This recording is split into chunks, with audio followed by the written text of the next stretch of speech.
a world of beauty. Beauty is in the mind. Possessing inner beauty isn't just a consolation prize for those less than genetically blessed with physical beauty. Science tells us that our perception of beauty is deeply rooted in our psychological makeup, which colors the way we view beauty. Inner beauty is a term colloquially used to describe goodness and kindness, altruistic virtues that simply make life on earth better and more peaceful for everyone. More than that, inner beauty literally captures the science of beauty itself, a phenomenon that involves complex neuroscience pathways affecting the mind and emotions. Turns out, our perception of beauty is mostly an internal experience. This episode, learn why I think the way I think about beauty and why I believe physical metrics judging beauty are at best arbitrary. Hi guys, I'm Dr. Teo Wan Lin, an accredited dermatologist and host of this podcast, Dermatologist Talks Science of Beauty. Now, we learned from the previous episode all about the science of beauty, which really points us to what's happening in our minds that impacts our perception. Once we establish that beauty is an emotion, it logically follows all other emotional responses. That is, how we think will directly affect our emotions and our perception of beauty. Let me start with my personal emotional journey battling beauty. I say battling because I distinctly remember struggling with how I looked, picking on the shape of my nose, my high forehead, and even feeling at one point of time that my hair was too thick and bushy. These are ridiculous to me now, but I was really plagued by these insecurities, magnified by my time as a model in my late teens. Fascinating that while I'm turning 38 this year, 2 decades later, I'm feeling more beautiful than ever. Guess what has changed? My inner world. Our inner beauty is as real as our constantly changing perceptions about beauty itself. Truly, I have found that I am more beautiful today than when I was 18, to myself at least. The reason is also apparent. My fault-finding nature uglified everything I saw in my teen self, whereas my mature self is grateful that I look just the way I look, simply because no one else looks exactly like me. The thing is, everyone wants to know secrets to looking and feeling beautiful. Let me say that confidence is one sure thing that comes with age and maturity. Practicing something for 10,000 hours apparently makes one an expert. Carrying yourself beautifully also takes practice. However, human psychology is very interesting in that subtle micro-movements, micro-expressions are big giveaways even for amateur observers. So in that sense, fake it until you make it won't work here. Then again, that is my perspective, and another depending on their own life experiences and how they chose to process these may not feel the same way. The best response, though, is not to care. How others viewed me used to impact me a lot, and I realized after a while that modeling as a teen was perhaps the worst job in the world for someone who is self-conscious. This is because you are judged purely by how you look, move, and something even as subjective as vibe can be used as a way to assess your performance. Getting better at modeling, to me, meant getting rid of as much self-consciousness as possible. And this actually includes consciousness of beauty itself. What is interesting is that many of us can pick up on people who are conscious of maybe how beautiful or handsome they feel they are, and we actually intuitively find that repulsive and even attribute that as being arrogant or simply being a cliche. The science behind attraction is not simple. Firstly, attraction is highly subjective. However, psychology can teach us a thing or two in terms of getting inside another's brain to find out what makes them tick. Beauty, for example, must be distinguished from lust, the latter being a sensual pleasure and is not the focus of our talk today.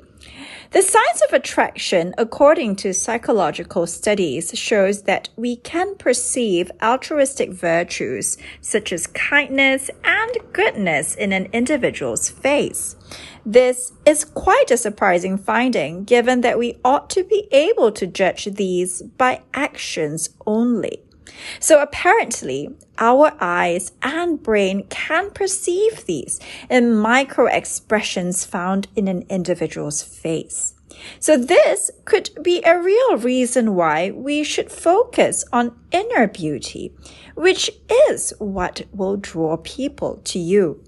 I truly believe that our inner world determines our psychological state that ultimately manifests in the material, physical sense. Well, this may be wordplay, but inner beauty doesn't just refer to possessing virtues. It's all about learning to seek beauty on the inside of ourselves even. Art is particularly relevant because it schools us in detecting that what is subtle is beautiful, and only a trained eye, for example, can appreciate beauty in a masterpiece as opposed to a counterfeit. So we train our minds to perceive beauty where we want to, and we will find ourselves much happier and content. This starts a positive cycle of being beautiful because you feel beautiful, irrespective of how physical attributes are judged, mostly by others. On the topic of self-help, we find that the guru's advice is always to manage one's emotions, to stay calm and to rationalize instead of reacting emotionally. Looks like the science tells us the same advice can be applied when it comes to beauty. I truly believe that beauty is an emotional state reflecting our inner world. So let's keep calm and be beautiful. Since psychology research also tells us that our feelings can give us away via microexpressions, it may be helpful to manage our emotional world better. Being beautiful is essentially how we choose to wire our emotions optimally in response to anything. I coined the phrase the art of expression as an alternative viewpoint on the topic of beauty. The character of a face, for example, truly has more to do with the vibe or the disposition of the individual that essentially is channeled by their subtle movements of the facial muscles known as micro-expressions. So my best interpretation is that authenticity starting from your emotions can directly affect our facial expressions. Hence, inner beauty can be the key to charisma, also known as the X factor. Taking time to cultivate one's inner world, enriching it with aesthetic experiences in the humanities, can affect the faculties of memory, intelligence, and imagination. It may well be that our face shows the richness of these when we ultimately express ourselves. We also know that our favorite expressions eventually imprint on the aging face. And that may just be the science behind the X factor, or what one refers to as charisma, for example. Our mind can also choose to believe whether we are beautiful or not. Our mind creates emotions that show up on our faces via expressions that other people can read. Our mind can cause us to act confident because we feel confident.